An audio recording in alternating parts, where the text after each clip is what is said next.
আপনার কপালে, আপনার ভাগ্যে যিনি আছেন তার জন্য সবটুকুন ভালোবাসাকে আপনি জমিয়ে রাখবেন। আপনি জানেন আপনার জীবনে, বৈবাহিক জীবনে একজন সঙ্গিনী আসবেন, এটা এক্সপেক্টেড। কিন্তু আপনি এখন থেকে যদি কোথাও প্রেমের নামে অবৈধ সম্পর্ক করেন, অবৈধ রিলেশন করেন, হারাম সম্পর্ক স্থাপন করেন, তাহলে দিন শেষে আপনি কিন্তু আপনার সেই হবু স্ত্রীর সাথে বিশ্বাসঘাতকতা করলেন। একজন নারী হিসাবে আপনি যদি কোনো ছেলের সাথে অবৈধ সম্পর্ক করেন জাস্ট সময় কাটানোর জন্য, জাস্ট টাইম পাস করার জন্য, তাহলে আপনি আপনার সে হবু স্বামীর সাথে বেঈমানি করলেন, আপনি তার সাথে বিশ্বাসঘাতকতা করলেন। গোটা পৃথিবী বলবে আপনার যৌবনকে আপনি এনজয় করেন, আপনি যৌবনের উচ্ছলতায় হারিয়ে যান, আপনি ভোগ করেন। ইসলাম আপনাকে বলবে আপনি কন্ট্রোল করেন, আপনি নিজেকে নিয়ন্ত্রণ করেন, তারুণ্যে যেন কালিমা না লাগে। আমাদের মুখতার ভাই বিবাহ সম্পর্কে বলছিলেন, একজন মুসলিম তরুণ তার তারুণ্যে মনে চাইলো আর কোনো পাপাচারে লিপ্ত হয়ে গেলেন, আল্লাহর অবাধ্য হয়ে গেলেন, বিবাহ বহির্ভূত কোনো সম্পর্কে জড়িয়ে পড়লেন। এটি কোনো মুসলিমের সাথে অন্তত যায় না।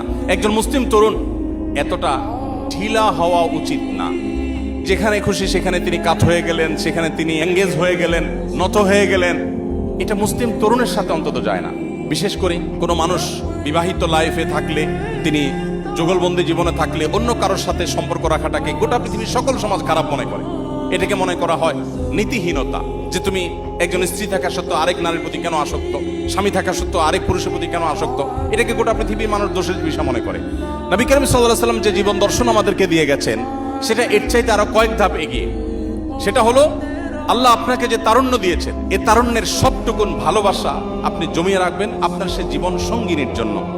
যেই যুবক তার তারুণ্যকে, তার যৌবনের চাহিদাকে কন্ট্রোল করতে পারে না, নিয়ন্ত্রণ করতে পারে না, তার চরিত্রকে হেফাজত করতে পারে না, তার সম্ভ্রমকে সংরক্ষণ করতে পারে না, এই যুবক আব্দুল্লাহ ইবনে ওমরের উত্তরসূরি হতে পারে না, এই যুবক ওমর রাদিয়াল্লাহু তাআলার উত্তরসূরি হতে পারে না, এই যুবক মুহাম্মদ সাল্লাল্লাহু আলাইহি ওয়াসাল্লামের অনুসারী হতে পারে না, এই যুবক কখনো আব্দুল্লাহ ইবনে মাসউদের অনুসারী হতে পারে না, এই যুবক সেই সকল সাহাবীদের অনুসারী হতে পারে না যেই সাহাবীরা মক্কার যাযাবর থেকে অর্ধ পৃথিবীর বাদশাহী করেছেন। আপনি তাদের অনুসারী, সেই নবীর উম্মত যে নবী তার যৌবনকে হেফাজত করেছেন এবং হেফাজত রাখতে বলেছেন। অতএব এই সংগ্রামে আমাদেরকে জিততে হবে এবং জয়ী হতে হবে। আল্লাহ তাআলা আমাদের সবাইকে সেই তৌফিক দান করুন।